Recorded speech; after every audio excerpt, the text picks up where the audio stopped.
प्रखंड कार्यालय में हम गए, खास करके जहां पर लोक सूचना केंद्र बनाया गया है, जहां हम लोगों ने लोक सेवा केंद्र बनाया गया है।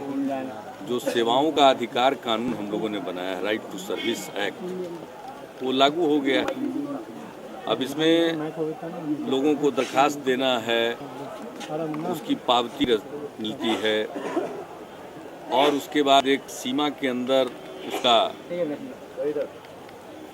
प्रमाण पत्र या जो भी सेवा प्रदान करनी है वो की जानी। तो हम यहाँ देखें तो चूंकि आवेदन पत्र जमा करने का समय सुबह का समय है, तो हम पहुँचे ही देर से, तभी तो कोई आवेदन पत्र जमा करने वाला तो मिला नहीं कि हम उससे कुछ पूछ पाते। तो अंदर क्या व्यवस्था है और कैसे सर्टिफिकेट देते हैं, उन्हीं लोगों से पूछा, उनके कागजात को देखा तो बहुत कुछ समझ में आया। चीफ सेक्रेटरी, सामान्य प्रशासन के प्रधान सचिव, सभी लोग हैं, सब लोगों ने समझा कि इसमें और क्या करना चाहिए। एक ही तरह का फॉर्मेट होना चाहिए। अभी क्या है कि अलग अलग जो बाजार में छपा हुआ मिलता है उसी पर दस्तखत करके प्रमाण पत्र मिल जाता है। तो ये बंद होना चाहिए, बिल्कुल सरकारी कागज, सरकारी फॉर्म, इस तरह का कुछ होना चाहिए सर। तो ऐसी चीज़ों को, अब यात्रा का तो शुरू है ना, इसी दौर में कहीं पहुंच जाएंगे समय पर। आज तो ऐसे समय में पहुंचे जहां पर वो था नहीं। फिर अभी थाना को देखा कि थाना का कामकाज कैसा होता है। ये जोगापट्टी थाना जो है, ये मशहूर थाना, यूनिवर्सिटी ऑफ क्राइम के नाम से। इसके बारे में हमको अभी डीजीपी ने बताया कि अंग्रेजों के ज़माने में इसको यूनिवर्सिटी ऑफ क्राइम कहा गया। और जब ये खुद डीजीपी अभयानंद जी जब यहाँ के एसपी थे तो उस समय की बात बता रहे थे। इसलिए हमारे मन में एक दिलचस्पी थी कि चले जरा देख ले जोगापट्टी थाने में, जहाँ इतना अपराध। और भी देखा इनके ही इंस्पेक्शन रिपोर्ट को 92 का देखा कि प्रति महीने जो आंकड़े हैं फिरौती के लिए, अपहरण के लिए, वो कितने आंकड़े कितने होते थे। तो ये सब इलाका, और अभी के हमारे जो एसपी हैं उन्होंने भी बताया कि ये तो बिल्कुल केंद्र माना जाता था। तो यहाँ आकर के थाने को देखना बुनियादी चीज़ है। थाने में क्या होना चाहिए, थाने का काम है वो होना चाहिए। जैसे अभी डायरी देखा, जो वरीय पदाधिकारी हैं उनका बराबर इंस्पेक्शन होना चाहिए, आकर के उनको निरीक्षण करना चाहिए, क्या हो रहा है, क्या कमी है, मार्ग निर्देशन देना चाहिए, आदेश देना चाहिए, और फिर उसका अनुपालन हुआ या नहीं हुआ ये देखना है। इसमें ठीक ढंग से काम चलता है। अब मालखाने के संबंध में पटना में भी बात हुई थी कि भाई मालखानों में बहुत दिनों से जब्त किए गए हथियार रखे हुए, न जाने कितने दशकों के, अब पड़े हुए हैं। तो मालखाना देखने का तो अभी आप लोग देख लीजिए किस जमाने का था। अब वो जो सामने में गोली लगा करके लोग रखते थे, जो शोले फिल्म में दिखाई पड़ता था, तो उस तरह का तो सब पुराना पड़ा था। ये सबको एक विधि सम्मत प्रक्रिया अपना करके इसका डिस्पोजल करना चाहिए सर। तो कई ऐसी चीजें हैं जो देखने को मिलती, समझने को मिलती। पहले थानों में स्टेशनरी के लिए भी पैसा नहीं था। अब हम लोगों की जब सरकार बनी तो हम लोगों ने थानों को 3 श्रेणी में बांट करके सबको 25,000, 20,000, 15,000 रुपये का एक ग्रांट देना शुरू किया। बाकी सब चीज़ों के लिए उतना उनके पास पैसा रहता है और एसपी को अधिकार दे दिया गया ताकि उनके पास हमेशा पैसा उपलब्ध है इन चीज़ों के लिए। अब उनको गवाह को ले जाना, कई ऐसे काम होते हैं जिसमें थाने को ये ड्यूटी दी जाती है और थाने के पास कोई फंड नहीं होता था। अब कागज की ही जरूरत है, स्टेशनरी है, लोग केस दर्ज कराने आते हैं।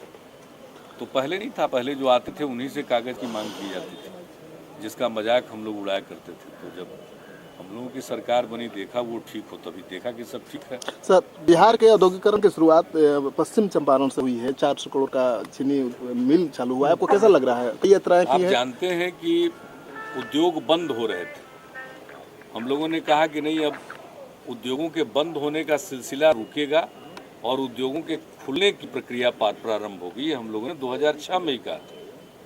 और उसी सिलसिले में जो बंद चीनी मिलें थी उसको खोलने के लिए, उसके लिए उसकी बोली लगाई गई। HPCL ने 2 चीनी कंपनियों को लिया और 2009 में जब इन्होंने एग्रीमेंट किया तो उसी समय वादा किया था कि हम चालू करेंगे। तो आज हम उसको देखने आए, वो चालू होने के कगार पर है, सारी उनकी तैयारी पूरी है। तो देख करके ठीक लगता है। और इसी प्रकार से और जगह पर नए उद्योगों, नया निवेश आया। बिल्कुल जो फैक्ट्री है वो बिल्कुल नए रूप में सामने आई है। State of the art technology उन्होंने लाया है ताकि उसमें रिकवरी ज़्यादा हो सके, बताया उन्होंने। फिर को जनरेशन का भी, साथ साथ बिजली का जनरेटरीकरण भी करेंगे। तो वो सारी चीज़ें थी। आज उसके पहले हमने देखा है एक महासेतु का शिलान्यास हमने किया था, जब विकास यात्रा में हम आए थे, जनवरी में ही किया था। तो उसको हम देखने गए, उसकी प्रगति कैसी है, उसके बारे में जो काम जब शुरू किया गया था उसके काम के स्कोप में परिवर्तन आया बाद में, जब उसके बारे में स्टडी किया गया रुड़की के द्वारा, इंस्टीट्यूट के द्वारा, और फिर यहाँ के जल संसाधन विभाग ने कहा, तो पुल की लंबाई बढ़ रही है। बाकी सारा काम कैसे चल रहा है उसमें हमने थोड़ा सा ढिलाई पाई है, उसके बारे में हमने अधिकारियों को कहा है। फिर जल संसाधन विभाग की तरफ से पूर्वी गंडक नहर प्रणाली योजना है, उसका जीर्णोद्धार का काम चल रहा है। वो भी काम धीमा, डिसिल्टेशन का काम तो कुछ हुआ, लेकिन उसके बाद जो स्ट्रक्चर का बनना है या लाइनिंग होनी है, वो सब काम में सुस्ती है। हमने कहा कि इसमें तेजी लाएं, और अगर एजेंसी इस काम में तेजी नहीं लाती है तो उसके ऊपर कार्रवाई भी करें।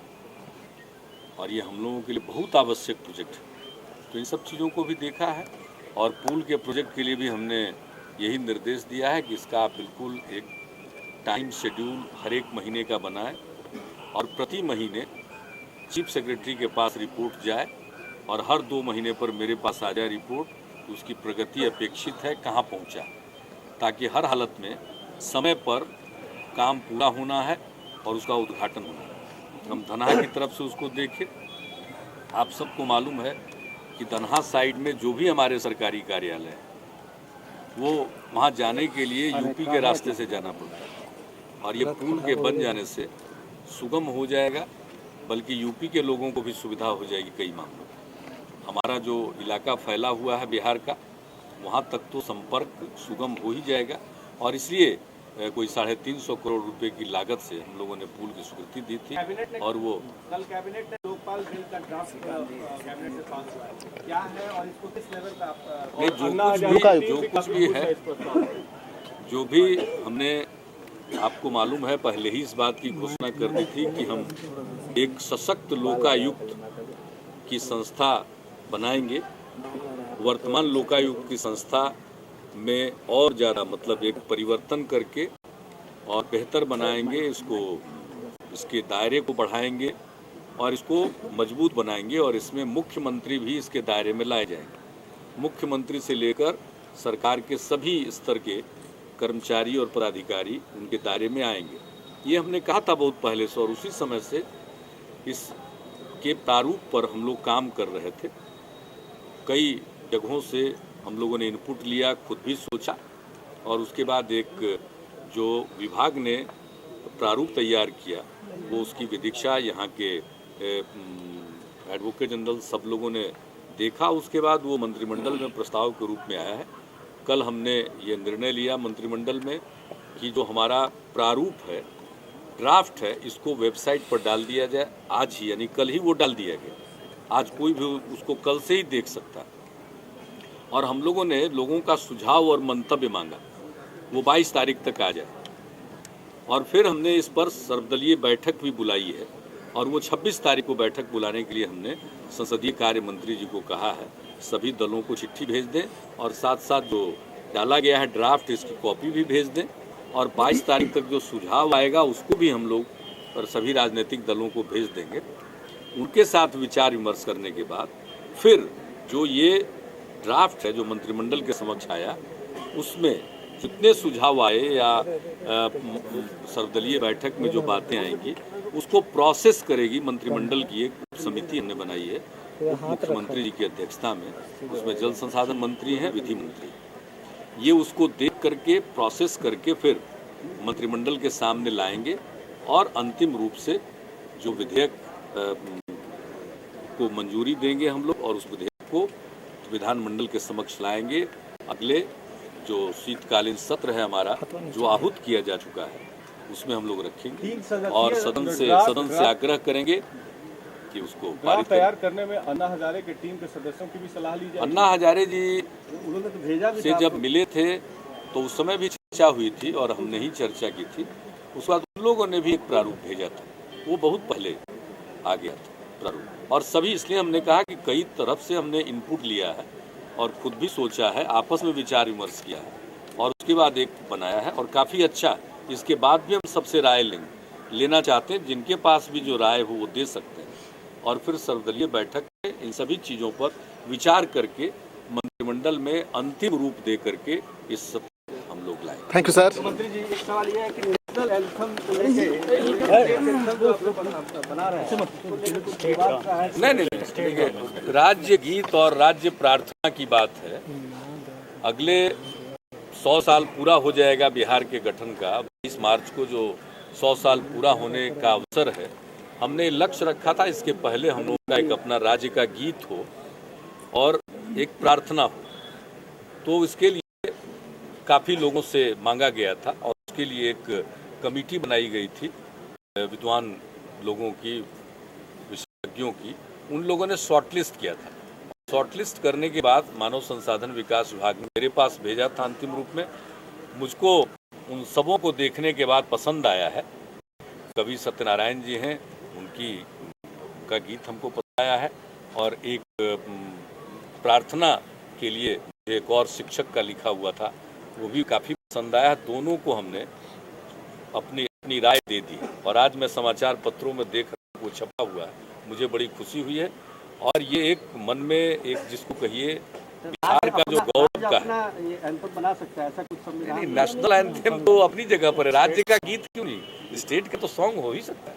अभी आप देखते होंगे समूचे विकास यात्रा में उसके पहले भी ये जो बिहार गौरव गान है उसको हम लोग प्रस्तुत करते हैं। उसमें बिहार के विभिन्न इलाकों की और विभिन्न काल का जिक्र है और एक उसको देखने के बाद 20 मिनट का जो कोरियोग्राफी है उससे काफ़ी अच्छा एक भावना पैदा होती है। इस तरह से जो गीत है उससे जो हमारा अतीत है लोग सबक लेंगे और वर्तमान को भी बेहतर बनाएंगे और फिर से हम गौरव के उस स्थान को प्राप्त करेंगे। तो नई पीढ़ी में ये जज्बा जगे, हर बिहार वासियों के मन में जज्बा जगे, इसलिए राज्य गीत की एक कल्पना की गई।